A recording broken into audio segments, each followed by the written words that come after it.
The desert sun beat down mercilessly on the small town of Redemption Creek, turning the dusty streets into rivers of heat that shimmered and danced in the afternoon light. Sarah Mitchell stood at the edge of town, her weathered hands clutching a crumpled letter that had arrived that morning. The paper trembled between her fingers, not from the wind that occasionally kicked up small dust devils along the main road, but from the fear that had settled deep in her bones. She was 42 years old, her golden hair now streaked with silver that caught the sunlight like threads of precious metal.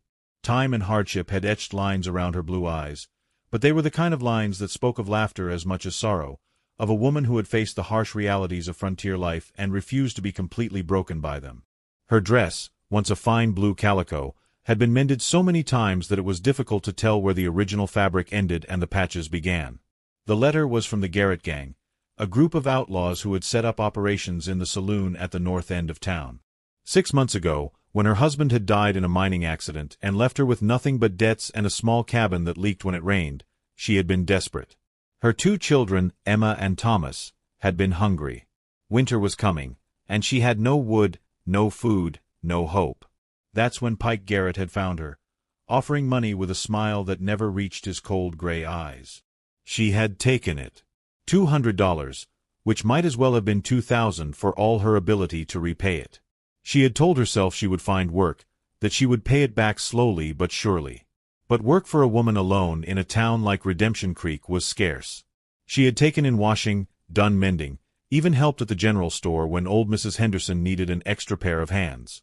But it was never enough. The interest Pike charged was crushing, and now the debt had grown to $350. The letter had been simple and direct. Come to the Red Horse Saloon today at 4 o'clock, or they would come for her children instead. Sarah looked up at the sun. It was nearly time. She walked slowly down the main street, past the general store where a few townspeople watched her with a mixture of pity and relief that it wasn't them, past the church where Reverend Thompson stood in the doorway, his face troubled but his feet firmly planted on his own threshold, past the homes of families she had known for years, people who suddenly found their windows very interesting as she passed. No one in Redemption Creek stood up to the Garrett Gang.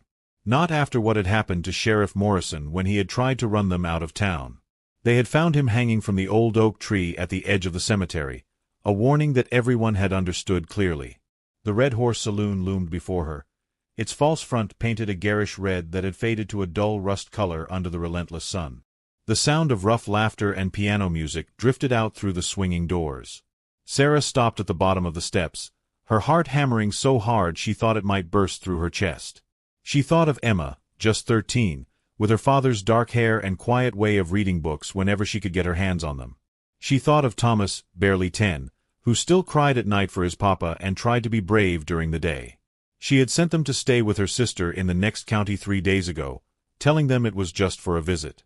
She had known this day was coming. Taking a deep breath that did nothing to steady her nerves, Sarah climbed the 3 steps and pushed through the swinging doors. The saloon fell silent as she entered. It was dim inside after the bright sunlight, and it took a moment for her eyes to adjust. The smell hit her first, a mixture of tobacco smoke, whiskey, and unwashed bodies. A few men sat at tables, cards forgotten in their hands as they stared at her. The piano player, a thin man with a handlebar mustache, let his fingers still on the keys. Pike Garrett sat at a table in the back corner, his boots propped up on a chair, a whiskey glass in his hand. He was a large man, running to fat now in middle age, with a thick black beard and eyes that assessed everything in terms of what it could give him. 4 of his men sat with him, and Sarah recognized them all. Dutch Collins, thin and wiry with a knife always at his belt. Sam, 3 Fingers Morrison, who had lost 2 fingers in a gunfight and wore his disfigurement like a badge of honor. Billy Kearns, barely 20 but with a mean streak that made grown men nervous. And Carlos Mendez, who never spoke but whose dark eyes missed nothing. "Well, well," Pike said, swinging his feet down and standing up. "Mrs. Mitchell. Right on time. I do appreciate punctuality in a woman." Sarah stood just inside the doorway, her hands clasped together to keep them from shaking. "I got your letter." "Good, good. Come on in then, don't be shy." Pike gestured to an empty chair at their table. "We're all friends here, ain't we, boys?" The men laughed, a sound that made Sarah's skin crawl. She didn't move from the doorway. Pike's smile faded slightly. Now, Sarah, we can do this easy or we can do this hard. You owe me money. A lot of money. And I think we both know you ain't got it. I've been trying, Sarah said, hating how her voice trembled. I've been working every day, saving every penny I can. If you would just give me more time. More time. Pike interrupted, his voice hardening. I gave you 6 months, woman. 6 months, and all you've managed to scrape together is $43. At this rate, you'll be an old gray woman before you pay me back, and I'll be dead in the ground. Please, Sarah whispered. I have children. They need me. I know you got children, Pike said, coming around the table toward her. Pretty little daughter, from what I hear. And a boy who'll be big enough to work in a few years. Now, I'm a reasonable man, Sarah. I understand you can't pay me in cash. But there are other ways to settle a debt. Sarah's blood turned to ice. What do you mean? Pike stopped a few feet from her, looking her up and down in a way that made her want to wrap her arms around herself.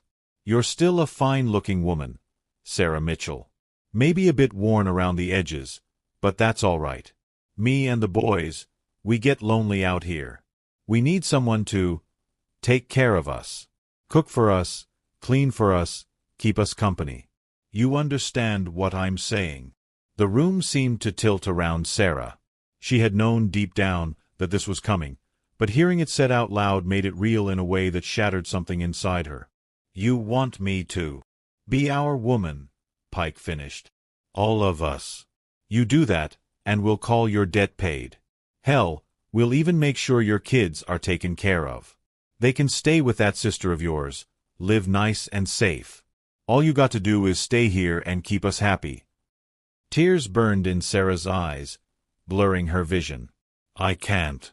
Please, there must be another way. There ain't, Pike said flatly. You took my money, Sarah. Now it's time to pay up. You can do it willing, or we can make it a whole lot harder on you. Your choice. Dutch Collins stood up, his hand moving to his knife. Boss is being generous, lady. Most men would just take what they want and leave you in a ditch. Sarah's knees felt weak. She looked around the saloon, at the other men who sat at their tables, avoiding her eyes. No one was going to help her. No one ever helped anyone against the Garrett gang. She was alone, just as she had been since John died.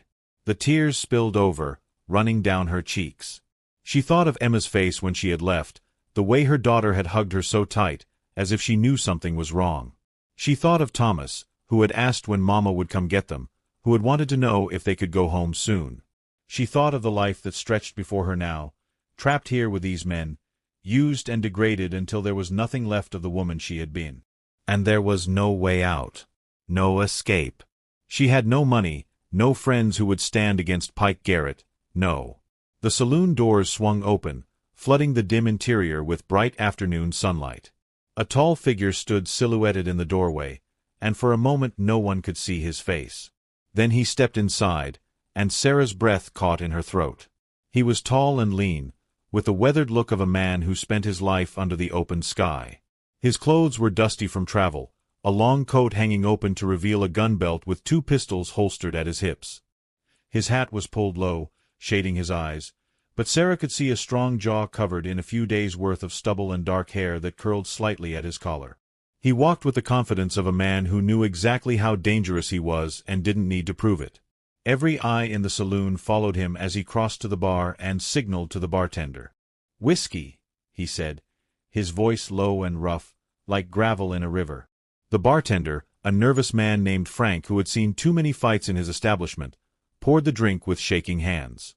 The stranger took it and turned, leaning back against the bar as he surveyed the room. His gaze passed over the card players, the piano player who had started up a hesitant tune again, and finally landed on the scene in the back corner where Sarah stood trapped by Pike Garrett and his men. For a long moment, he just watched, his expression unreadable. Sarah felt his eyes on her and quickly wiped at her tears, embarrassed to be seen like this by anyone. Pike had noticed the stranger too, and his face darkened with suspicion. "You got business here, mister?" The stranger took a slow sip of his whiskey before answering. "Just passing through. Heard the whiskey was decent." "Well, you've had your drink. Now you can pass right on through and out the door." Pike's hand moved to rest on his own pistol. "This is a private conversation." The stranger's eyes moved back to Sarah, and she saw something flicker in them. Anger, maybe. Or recognition of something he had seen too many times before. "Doesn't look all that private to me. Looks like a lady in distress." "The lady owes me money," Pike said, his voice hardening. "And we're discussing how she's going to pay it back. Ain't none of your concern. How much does she owe?" Pike's eyes narrowed. $350. "Now, I'll say it one more time, stranger. Move along before you find yourself in trouble you can't shoot your way out of." The stranger set his glass down on the bar with a soft clink. Then he reached into his coat, and every gun in the room was suddenly pointed at him. He moved slowly, deliberately, pulling out not a weapon but a leather wallet. From it, he counted out bills onto the bar top. "There's $400, he said calmly. $350 for her debt, and $50 for the trouble of having to deal with the likes of you." The saloon was so quiet that Sarah could hear her own heartbeat pounding in her ears. Pike stared at the money on the bar, his face turning an ugly shade of red. "Now see here," Pike started, taking a step forward. "The debt is paid," the stranger said, and there was iron in his voice now. "The lady is free to go. Unless you want to argue about it, in which case I'm happy to oblige." His hands hung loose at his sides, close to his guns. The way he stood, the way he looked at Pike and his men, spoke of a man who had faced down worse odds and walked away. There was a confidence there that went beyond bravado, the quiet certainty of someone who knew exactly what he could do.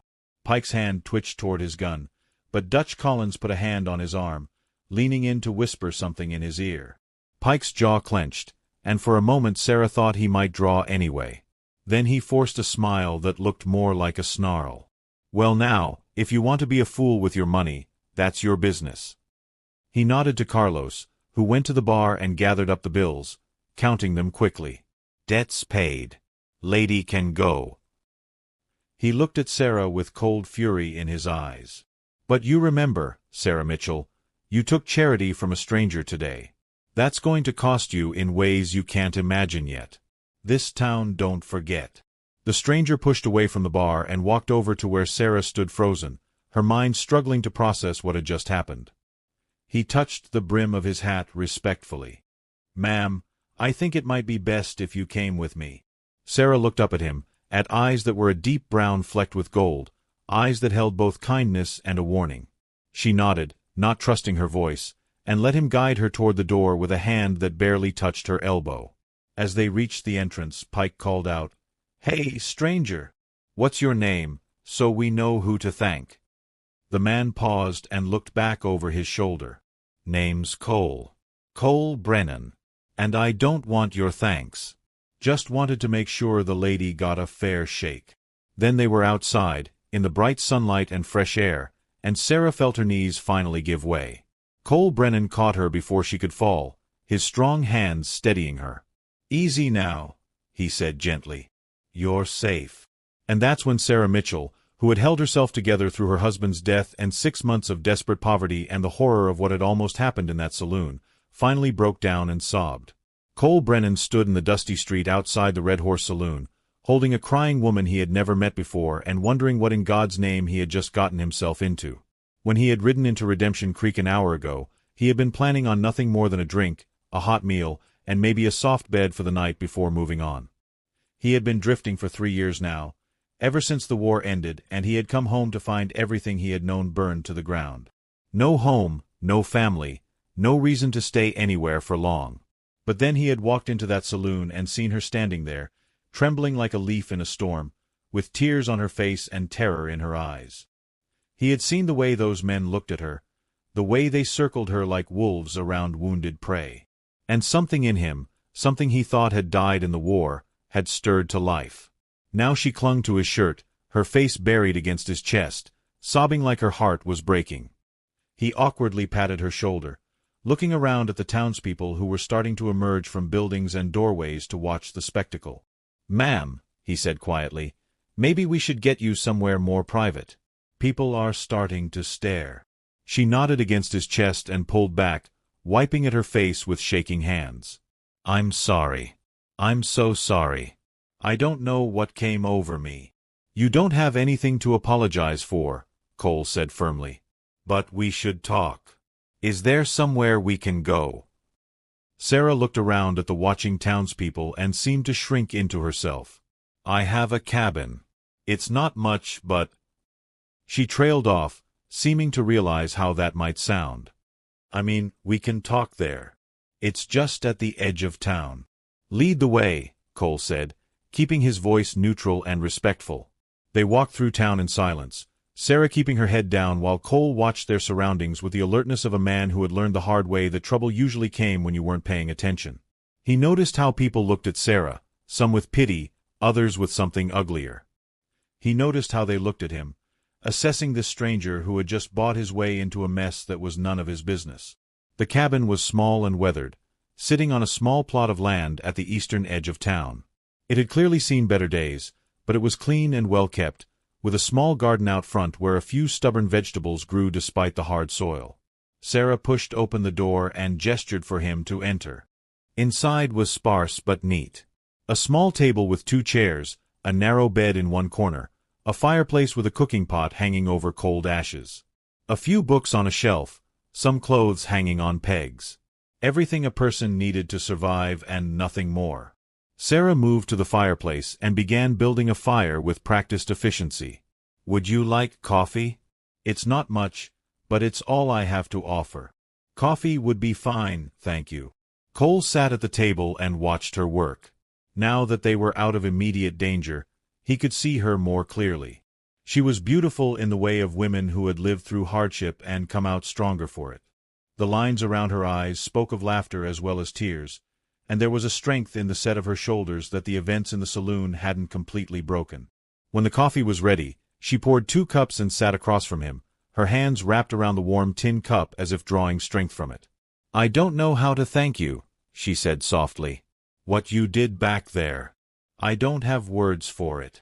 You don't have to thank me. What they were planning to do to you, that wasn't right. Most men wouldn't have cared." Her voice was bitter. Most men would have looked the other way, just like everyone else in this town. Cole took a sip of his coffee, which was strong and bitter and somehow exactly what he needed. "I'm not most men." They sat in silence for a moment, and then Sarah seemed to gather her courage. "Why did you do it? You don't know me. $400 is a lot of money to spend on a stranger." It was a fair question, and Cole found himself searching for an answer that made sense. "I had a sister once," he finally said. "Younger than me by 5 years.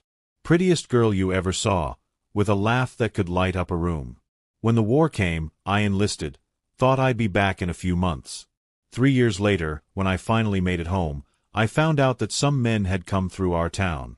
Yankees, looking for supplies and taking whatever they wanted. My sister, they—" He couldn't finish the sentence, but he didn't have to. Sarah's eyes filled with understanding and sympathy.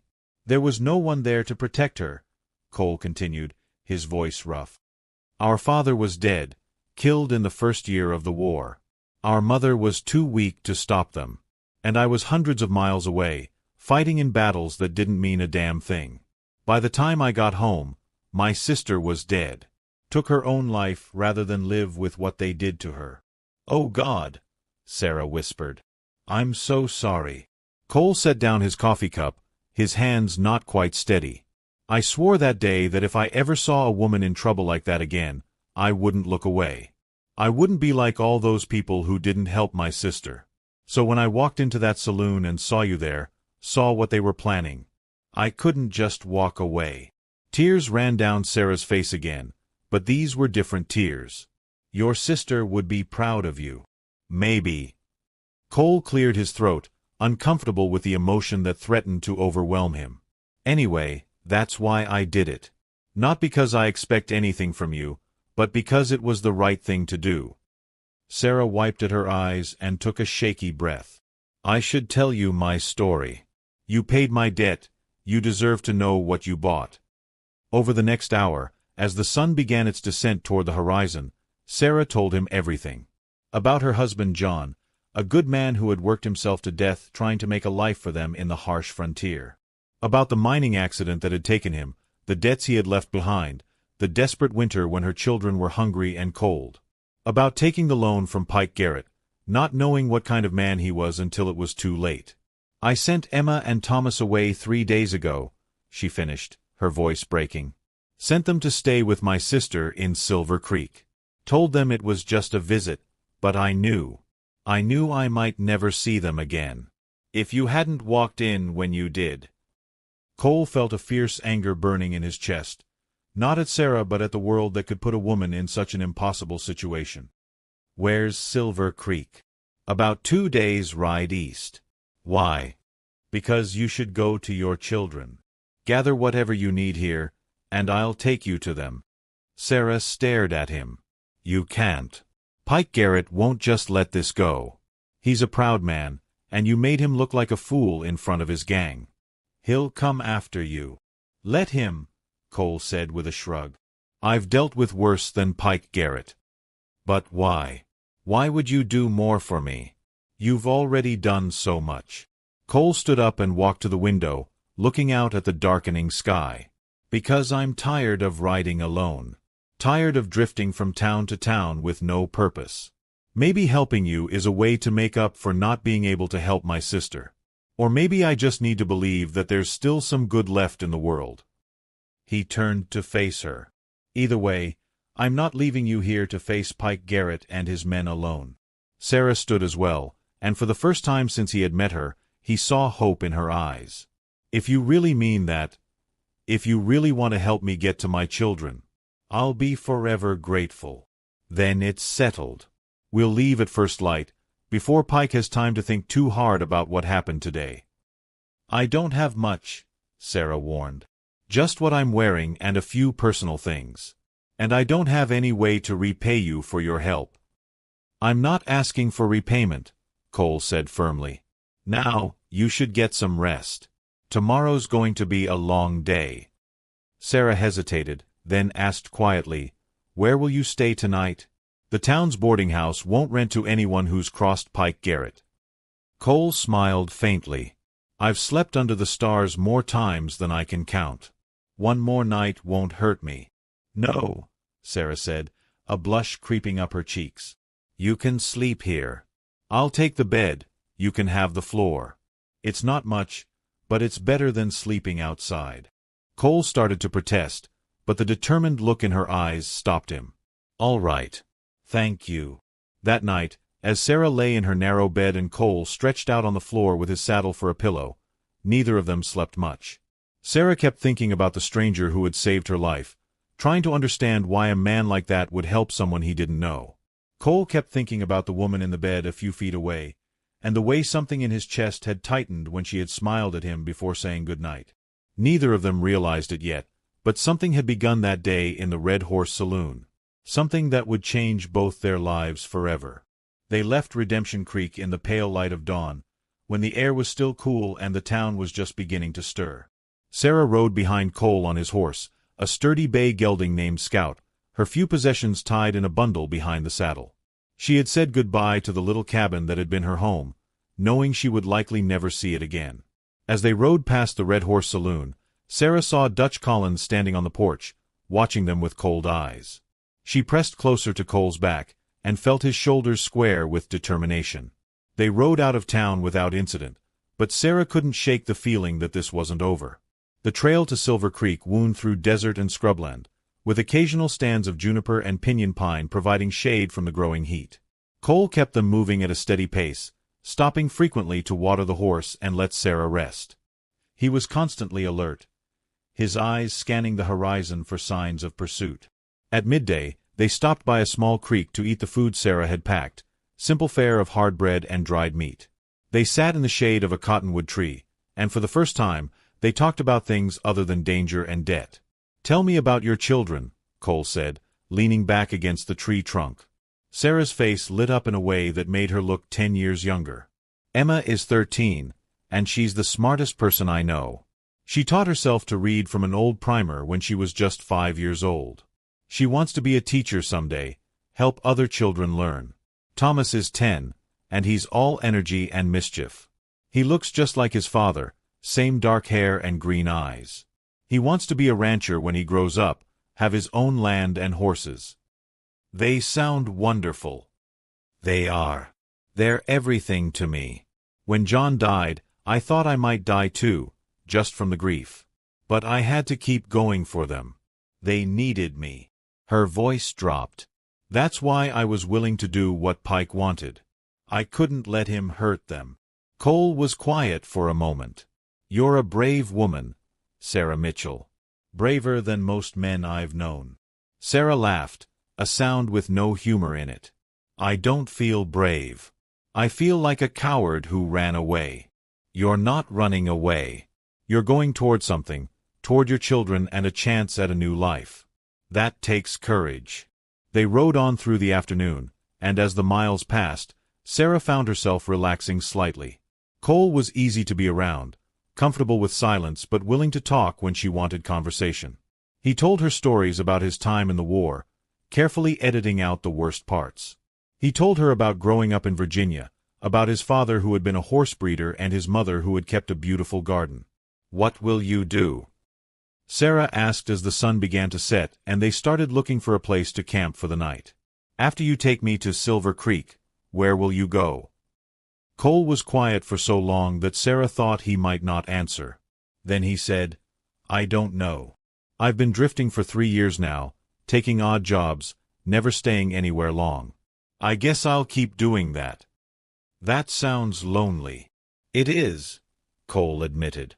"But it's safer this way. Anyone who gets close to me tends to get hurt." Sarah wanted to say something to that, to argue that he couldn't live his whole life alone, but they had reached a good spot to camp, a small clearing near a spring with enough grass for Scout. They made camp as the sky turned orange and purple with sunset, and Sarah cooked a simple meal over the fire while Cole tended to the horse. That night, they sat by the fire and talked until the stars came out in their thousands, stretching across the sky like diamond dust. Cole pointed out constellations and told her their stories, and Sarah shared memories of John and their early days together, when everything had seemed possible. "He was a good man," Sarah said softly, staring into the flames. "Not perfect, but good. He worked so hard, trying to give us a better life. I think that's what killed him in the end, that constant striving for something more." "Do you still love him?" Cole asked quietly. Sarah thought about that. "I'll always love him. He gave me my children, he gave me happy years. But he's gone, and I'm still here. I have to find a way to live with that." Their eyes met across the fire, and something passed between them, an understanding that went beyond words. They were both survivors, both people who had lost everything and were trying to find a reason to keep going. Later, as Sarah lay in her bedroll looking up at the stars, she found herself thinking about Cole Brennan in ways that made her blush in the darkness. The way his hands had been so gentle when he helped her down from the horse. The sound of his laugh when she had told a joke about one of Thomas's more disastrous adventures. The way he had looked at her when he thought she wasn't paying attention. It was too soon, she told herself. John had only been dead 6 months. And Cole was just being kind, helping her because of his sister. It didn't mean anything more than that. But even as she thought it, she knew it wasn't entirely true. Something was growing between them, as inevitable as the sunrise. The next day brought trouble. They were halfway through the morning when Cole suddenly reined in Scout, his body going tense. "Riders," he said quietly. "Behind us." Sarah turned to look and saw dust rising in the distance. "How many?" "Hard to say. At least 3, maybe more." Cole's jaw tightened. "Could be Pike sent someone after us." He urged Scout into a faster pace, but the terrain was rough and the horse was carrying double. The riders behind them were gaining ground. Cole looked around frantically for a place to make a stand, and spotted a cluster of large boulders about 100 yards off the trail.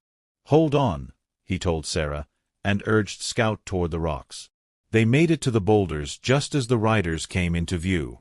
There were 4 of them, and Sarah recognized them immediately. Dutch Collins, Billy Kearns, Three Fingers Morrison, and Carlos Mendez.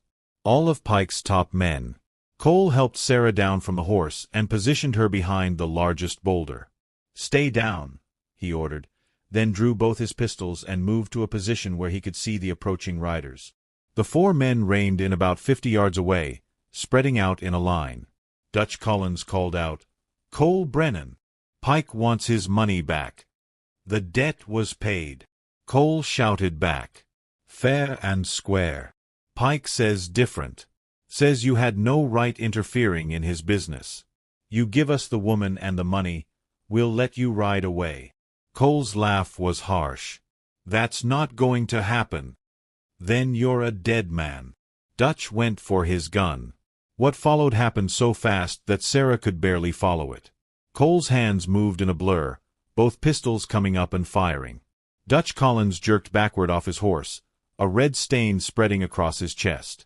Billy Kearns got off one shot that ricocheted off the boulder near Cole's head, and then Cole's left-hand pistol barked and Billy fell. Three Fingers Morrison and Carlos Mendez had better cover and were returning fire, bullets singing off the rocks and kicking up dust. Cole ducked behind a boulder and reloaded with practiced speed. Sarah watched in horrified fascination, realizing that this man who had been so gentle with her was also very, very dangerous. The gunfight lasted only minutes, but it felt like hours. Cole was outnumbered, but he had better position and, Sarah was beginning to realize, far more skill than Pike's men. When it was over, all 4 of the outlaws lay still on the ground. Dutch and Billy were clearly dead. Morrison was clutching his leg and moaning, and Carlos wasn't moving but was still breathing. Cole approached carefully, his guns still drawn.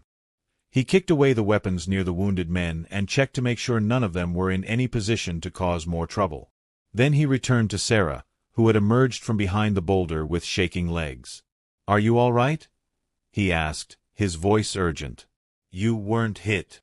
"I'm fine," Sarah managed. "But you—" She had spotted blood on his sleeve. "Just a graze," Cole said, but when Sarah insisted on looking at it, she found a nasty furrow across his upper arm where a bullet had carved through flesh. She tore a strip from her petticoat and bandaged it as best she could while Cole kept watch on the wounded outlaws. "We need to get moving," he said. "Pike will send more men when these ones don't come back." "What about them?" Sarah nodded toward Morrison and Carlos. "They'll live. Someone will find them, or they'll make their own way back to Redemption Creek." Cole's face was hard. "They came here to kill me and take you back to Pike. I'm not going to waste my sympathy on them." They mounted up and rode hard for the next several hours, putting as much distance as they could between themselves and the site of the gunfight. By the time they stopped for the night, both of them were exhausted and Sarah's whole body ached from the unaccustomed riding. But they had made it to Silver Creek. The town was smaller than Redemption Creek, nestled in a valley with actual trees and a creek that ran year-round. Sarah's sister Martha lived in a neat little house on the edge of town with her husband Robert, a quiet man who worked as a clerk in the local land office. When they rode up to the house, Emma and Thomas came bursting out of the front door, their faces lighting up with joy. "Mama!"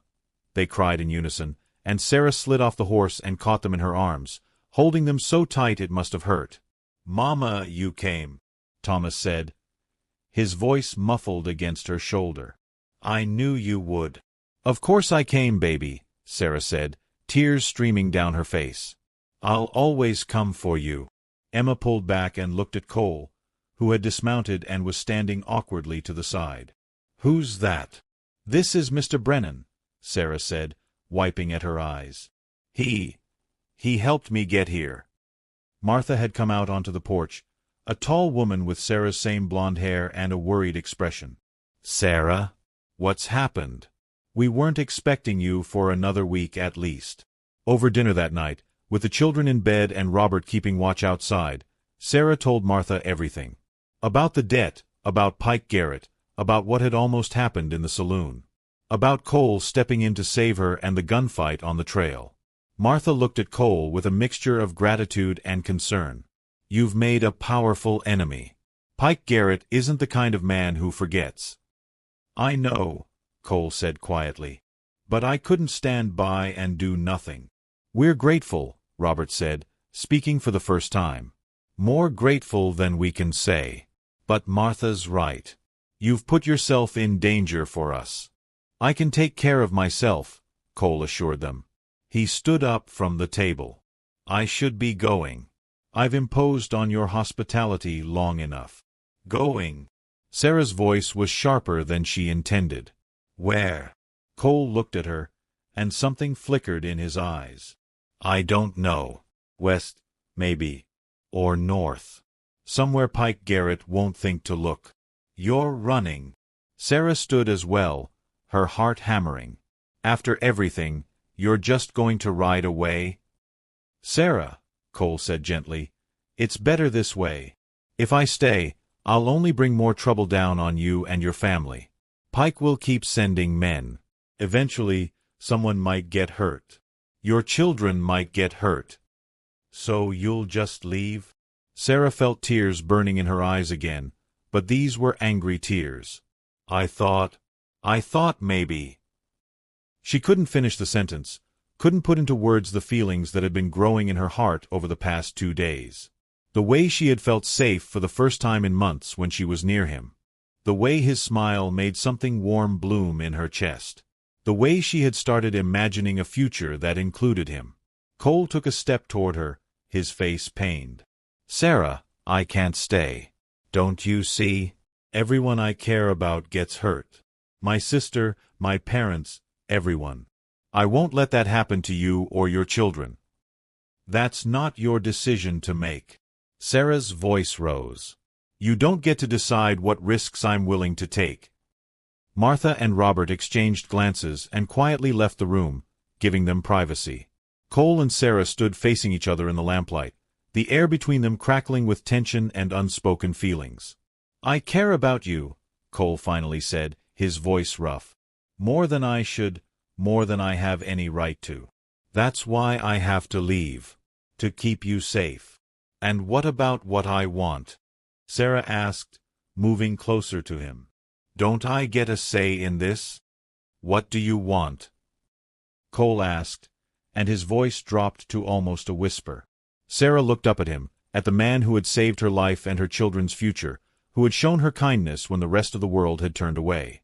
She thought about John, about the life she had lost and the life she might have ahead of her. And she realized that she couldn't let fear keep her from reaching for happiness again. I want you to stay, she said simply. I want a chance to see where this goes, whatever this is between us. I want my children to know the man who saved their mother. I want... She took a shaky breath. I want to stop being afraid all the time. And I feel less afraid when you're here. Cole's hand came up to cup her cheek, his thumb brushing away a tear she hadn't realized had fallen. You deserve better than a drifter with nothing to his name but a horse and a gun. Maybe, Sarah said, leaning into his touch. Or maybe you deserve better than to spend the rest of your life running and alone. Maybe we both deserve a chance at something good. For a long moment, they just stood there, and then Cole bent his head and kissed her. It was gentle and tentative, a question more than a demand, and Sarah answered by rising on her toes and kissing him back. It felt like coming home, like finding something she hadn't known she'd been searching for.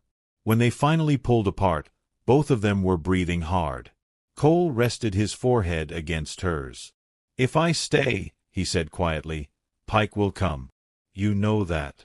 Then we'll face him together, Sarah said. I'm tired of running, Cole. I'm tired of being afraid. If he comes, we'll deal with it. But I'm not going to let fear steal away whatever chance at happiness we might have. Cole pulled her close, wrapping his arms around her and holding her like she was something precious. All right, he whispered into her hair. All right, I'll stay. God help me, I'll stay. The next few weeks passed in a haze of cautious happiness. Cole found work at a nearby ranch, breaking horses and helping with the cattle. It was honest work that paid decent wages, and it felt good to have a purpose again beyond just surviving. He rented a small room above the general store, but he spent most of his free time at Martha and Robert's house, where Sarah and the children were staying. Emma and Thomas took to him immediately. Thomas followed him around like a puppy, peppering him with questions about horses and guns and what it was like to be a cowboy. Cole was patient with the boy, teaching him how to rope and how to care for a horse properly. Emma was more reserved, watching Cole carefully for weeks before she warmed up to him. But the day she asked him to help her with her reading, Sarah knew her daughter had accepted him. As for Sarah herself, she felt like a young girl again, discovering what it meant to care for someone. Cole courted her properly, with walks by the creek and picnic lunches and long conversations that lasted until the stars came out. He never pushed for more than she was willing to give, never made her feel like she owed him anything for saving her. "You know," Martha said one afternoon as she and Sarah shelled peas on the porch while watching Cole teach Thomas how to throw a lasso, "I haven't seen you this happy in years. Not even before John died." Sarah felt a pang of guilt at that. "I loved John." "I know you did," Martha said gently. "But you weren't in love with him, not really. You married him because he was a good man who could provide for you, and you made the best of it. This thing with Cole, it's different. I can see it in the way you look at him." Sarah watched Cole laugh as Thomas's rope missed the post by several feet. "Is it wrong to feel this way so soon after John's death? Life is short, Sarah, especially out here. You take happiness where you can find it." Martha reached over and squeezed her sister's hand. "John would want you to be happy. And Cole is a good man. A dangerous man, maybe, but good where it counts." 2 months after they arrived in Silver Creek, Cole asked Sarah to marry him. It was a simple proposal, nothing fancy. They were sitting by the creek at sunset, watching the water flow by, when he reached over and took her hand. "Sarah," he said, "I know it hasn't been long, and I know you might need more time. But I need you to know that I love you. I love your strength and your courage and the way you love your children. I love how you make me want to be a better man than I am. And if you'll have me, I'd like to spend the rest of my life trying to make you happy." Sarah turned to him with tears in her eyes. "Yes," she said simply. "Yes, I'll marry you." They were wed 3 weeks later in the small church in Silver Creek, with Martha and Robert standing up for them and Emma and Thomas grinning from the front pew. Sarah wore a simple dress that Martha had altered for her, and Cole wore a new suit that he had bought specially for the occasion. Reverend Walsh performed the ceremony, and when Cole kissed his bride, the small congregation erupted in applause. For the first time in longer than she could remember, Sarah Mitchell, now Sarah Brennan, felt truly, completely happy. They found a small piece of land just outside town, 5 acres with a cabin that needed work but had good bones. Cole bought it with the money he had saved from his wages, and they moved in with dreams of building it into a real home. Emma and Thomas each had their own small room, and Sarah and Cole shared the larger bedroom with windows that looked out over the valley. Cole proved to be handy with repairs, and soon the cabin was weathertight and comfortable. He built Sarah a garden plot and helped Thomas start raising chickens. Emma got her books, more than she had ever owned before, and spent hours reading by the fireplace. They weren't rich, but they had enough, and more importantly, they had each other. At night, lying in Cole's arms with the sounds of her children sleeping safely nearby, Sarah would sometimes marvel at how much her life had changed. 6 months ago, she had been desperate and alone, facing a future that held nothing but degradation and despair. Now she had a home, a husband who loved her, and hope for the future. "What are you thinking about?" Cole asked one night, his voice a low rumble in the darkness. "How lucky I am," Sarah said. "How close I came to losing everything." Cole tightened his arms around her. "You saved yourself, Sarah. I just gave you a hand up. Everything else, you did on your own." "We saved each other," Sarah corrected. "You were lost and drifting, and I was drowning in debt and fear. We found each other at exactly the right time." "Maybe," Cole agreed, pressing a kiss to her hair. "Or maybe we were always meant to find each other, and everything that happened before was just leading us to that moment in the saloon." Sarah smiled in the darkness. "I like that idea. That all the pain and loss was part of a path that led me to you." They lay in comfortable silence for a while, and then Sarah said quietly, "Do you ever think about Pike Garrett? About whether he'll come looking for us?" Cole was quiet for a long moment. "Sometimes," he admitted. "But Silver Creek is a long way from Redemption Creek, and we've built a life here. We have friends, we have Robert and Martha, we have the law on our side if it comes to that. Pike would have to be crazy to come after us now." "I hope you're right," Sarah said. But even as she said it, a small voice in the back of her mind whispered that men like Pike Garrett didn't forget, and they didn't forgive. For 6 months, Sarah's fears seemed unfounded. Life in Silver Creek continued peacefully. Cole's reputation as a horseman spread, and he started getting offers to break horses for ranchers all over the valley. The money was good, and they were able to save a little each month. Sarah took in some sewing and mending, more to keep busy than because they needed the money. Emma had started helping the schoolteacher 3 days a week, learning how to manage a classroom. Thomas was growing like a weed and had started talking about wanting to join Cole on the ranches. They celebrated their first Christmas together, a joyous affair with gifts and a tree that Thomas and Cole had cut from the mountains and a feast that Sarah and Martha prepared together. Emma gave her mother a poem she had written about new beginnings, and Thomas gave Cole a picture he had drawn of the two of them on horseback. Cole gave Sarah a locket with a tiny photograph of the 4 of them inside, and Sarah gave Cole a new hat to replace his battered old one.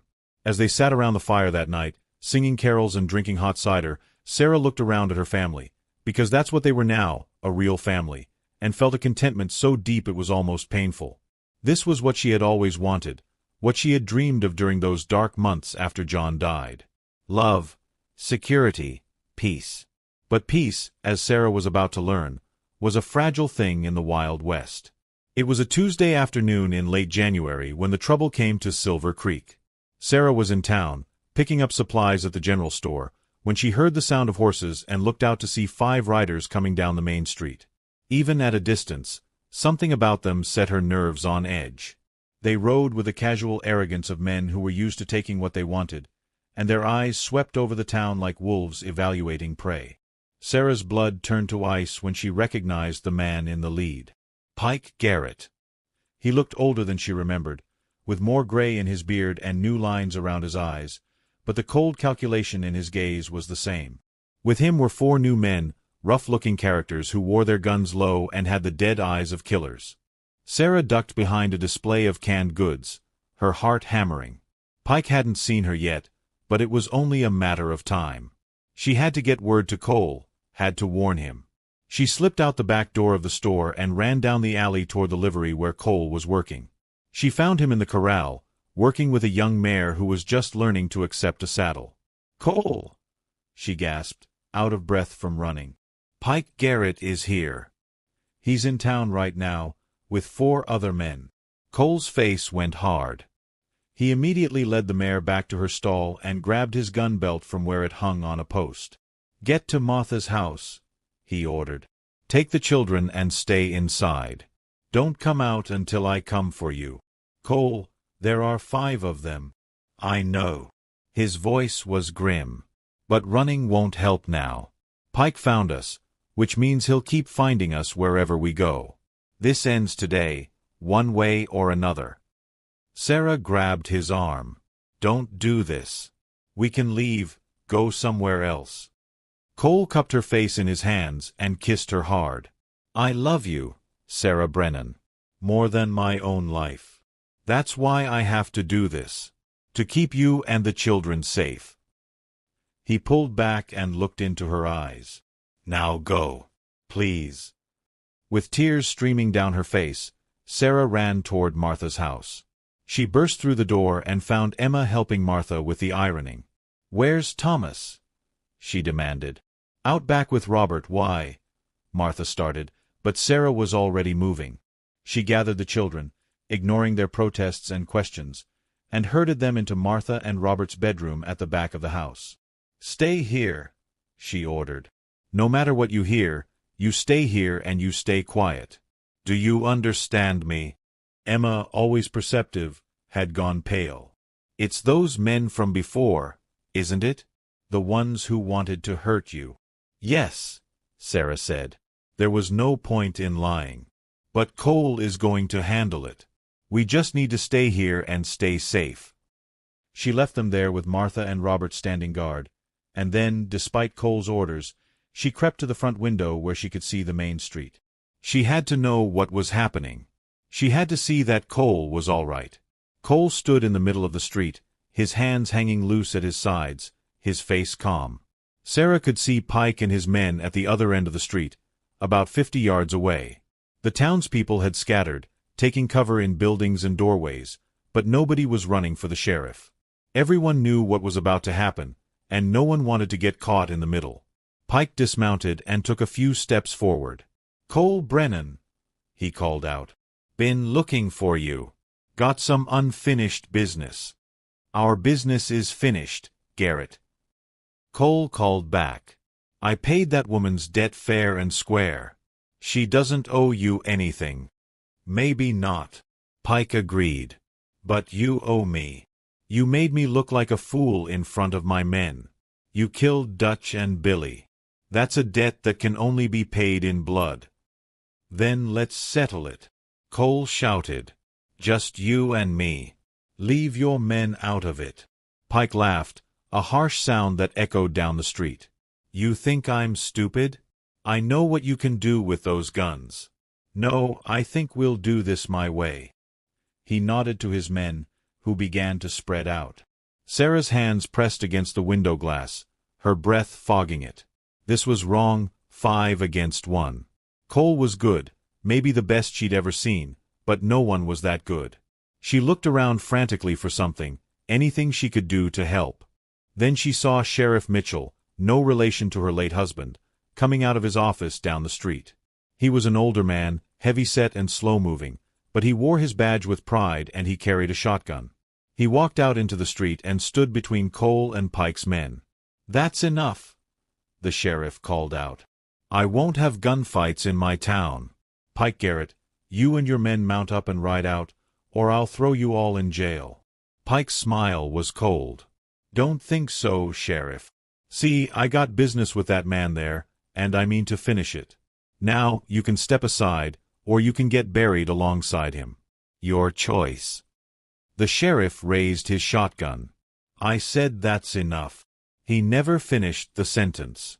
One of Pike's men, a thin gunslinger with a scar across his cheek, drew and fired in one smooth motion. The sheriff jerked backward, a red stain spreading across his chest, and collapsed in the dirt. For a moment, everything was frozen. Then all hell broke loose. Cole's guns cleared leather so fast Sarah could barely see it. The scarred gunslinger went down with a bullet between his eyes. Cole dove behind a water trough as the other men opened fire, bullets kicking up dust and splintering wood. He came up shooting, and another of Pike's men fell, clutching his stomach. Pike had taken cover behind a horse post and was firing methodically, trying to pin Cole down. The remaining 2 gunmen were moving to flank Cole, trying to catch him in a crossfire. Cole rolled out from behind the trough and came up running, firing as he moved.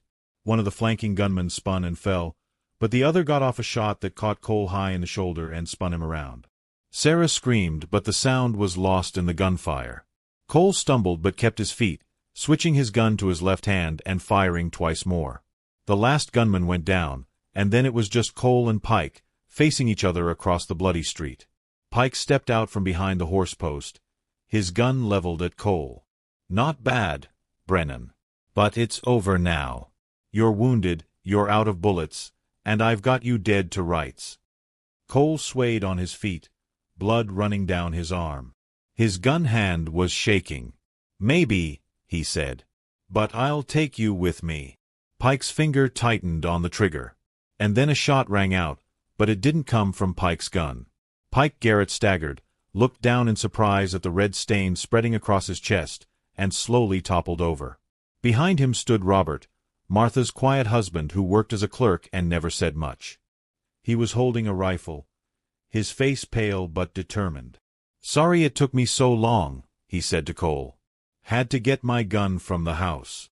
Cole stared at him for a moment, then started to laugh, a sound edged with hysteria and relief. Then his knees buckled and he went down. Sarah was out of the house and running before she even realized she was moving. She reached Cole and dropped to her knees beside him, her hands frantically checking the wound. "You're all right," she kept saying, over and over like a prayer. "You're going to be all right." Told you to stay at the house, Cole managed, his voice weak but amused. When have I ever done what you told me? Sarah shot back, tears running down her face. Don't you die on me, Cole Brennan. Don't you dare die on me. Not planning on it, Cole said. Takes more than one bullet to kill me. Dr. Harrison, the town doctor, came running with his bag. He examined Cole's wound and pronounced that while it was serious, the bullet had gone clean through and missed anything vital. He'll live, the doctor said, but he'll need rest and care. No more gunfights for a while. No more gunfights ever, Sarah said firmly, helping the doctor bandage the wound. We're done with that life. Pike Garrett and his 4 men were laid out in the undertaker's office. The town buried the sheriff with full honors 3 days later, with half of Silver Creek in attendance. Robert, who had never fired a gun in anger in his life before that day, became something of a hero. But he refused all accolades, saying simply that he had done what needed to be done to protect his family. Cole recovered slowly, spending 2 weeks in bed while Sarah fussed over him and the children brought him books and drawings and stories about their days. When he was finally allowed up and about, he moved carefully, favoring his injured shoulder, but he was healing well. One evening about a month after the gunfight, as they sat on their porch watching the sunset, Cole turned to Sarah and said, "I've been thinking." "About what?" Sarah asked, leaning against his good shoulder. "About how I almost died in that street, and how all I could think about was you and the children, and how I hadn't told you enough how much you mean to me. How much this life we've built means to me." Sarah smiled and took his hand. "You tell me every day. Maybe not in words, but in the way you look at me, the way you are with Emma and Thomas, the way you work so hard to give us a good life." "I know, Cole. I've always known." "Still," Cole said, "I want to say it. I love you, Sarah. You saved me every bit as much as I saved you. More, probably. Before I met you, I was just existing, going through the motions. But you gave me a reason to live again. You and the children, you're my whole world now." "And you're ours," Sarah said softly. She shifted to look up at him. "Do you have regrets?" "About stopping that day in Redemption Creek, about getting involved." Cole thought about it, really thought about it. Then he shook his head. "Not a single one. Everything I went through, everything that happened, it was all worth it to be here now, with you. Even the gunfights and the danger?" "Even that." Cole pulled her closer. "Because it led me here, to this moment, to this life. And I wouldn't trade it for anything in the world." As the sun dipped below the horizon, painting the sky in shades of orange and gold, Sarah reflected on the long, strange road that had brought her to this place. From the depths of despair in that saloon, through fear and danger and uncertainty, to this moment of perfect peace. She thought about John and the life they had shared, and she was grateful for the good times while acknowledging that they were gone. She thought about her children, sleeping safely in their beds, with full bellies and bright futures ahead of them. And she thought about Cole, this dangerous, damaged, wonderful man who had walked into her life at her darkest moment and brought light back into it. Who had given her not just money or protection, but something far more valuable, a second chance at love, at happiness, at life itself. "What are you thinking about?" Cole asked, echoing the question he had asked so many times before. Sarah smiled and kissed him gently. "I'm thinking that sometimes the worst moments of our lives lead us to the best. I'm thinking that I wouldn't change a single thing that brought me to you. And I'm thinking that I can't wait to see what the rest of our life together holds." "Me too," Cole said, and there was wonder in his voice, as if he still couldn't quite believe his good fortune. "Me too." 2 years later, Sarah stood in the same spot on the porch, but everything had changed. The cabin had been expanded, with a new addition that included a proper kitchen and a room for the baby. Emma was 16 now and apprenticing with a schoolteacher, planning to take over the school when old Miss Peterson retired. Thomas was 12 and helping Cole with the horses, showing a natural talent for the work. And in Sarah's arms was little Catherine, 6 months old, with Cole's dark hair and Sarah's blue eyes. The baby cooed and grabbed at Sarah's hair, and Sarah laughed, gently disentangling the small fingers. Cole came around the corner of the house, leading a beautiful gray mare. "Finished breaking her," he called out. "Johnson's going to be pleased. She's going to make a fine saddle horse." He climbed the porch steps and kissed Sarah, then made silly faces at the baby until Catherine giggled with delight. This was their life now, simple and honest and filled with love. No more debts, no more danger, just the ordinary challenges of making a living and raising a family on the frontier. Sometimes, late at night when she couldn't sleep, Sarah would think about that day in the Red Horse Saloon. She would remember the taste of despair, the feeling that her life was over, that there was no escape. And then she would think about Cole walking through those swinging doors, silhouetted against the bright sunlight, like an answer to a prayer she hadn't known she was praying.